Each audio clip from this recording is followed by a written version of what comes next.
In January 1992, during the BJP's Ekta Yatra, a young and dynamic leader named Narendra Modi dared the extremist forces to stop him from unfurling the national flag at Srinagar's Lal Chowk. Like a real son of India, unfazed by threats, he went on to accomplish what he had set out for. Cut to 2022-23, the scion of an entitled political family, Rahul Gandhi, claims to have embarked on a movement to unite India, namely the ostensible Bharat Jodo Yatra.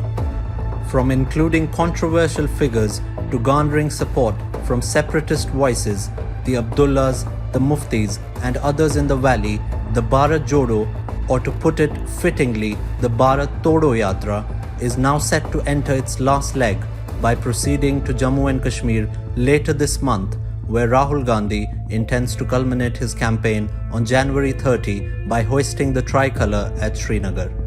This is the leader of the same Congress party that opposed J&K's complete integration with India when Home Minister Amit Shah tabled the J&K Reorganisation Bill on the floor of the Parliament on August 5, 2019.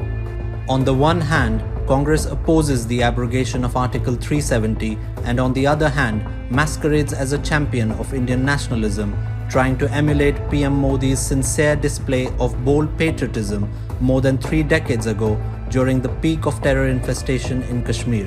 Can Rahul Gandhi and the Congress party's hypocrisy get any more blatant than that? During the 2011 leg of the Ekta Yatra, late senior BJP leaders Sushma Swaraj and Arun Jaitley were detained at the Jammu airport on their way to Kashmir and forcibly pushed out of J&K at the behest of the then Omar Abdullah government in the erstwhile state and the Congress-led UPA government at the centre.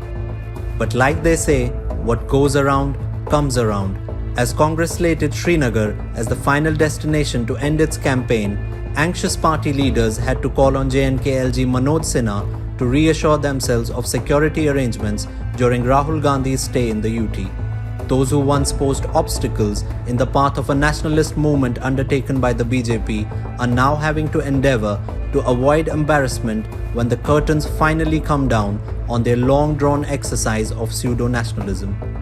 Days before Rahul Gandhi's scheduled entry into J&K, Congress President Mallikarjun Kharge extended invitation for the Bharat Jodo Yatra's conclusion in Srinagar to opposition parties including the Trinamool Congress, the Samajwadi Party, the CPM, the JDU and the RJD, all of whom stood against the revocation of Article 370.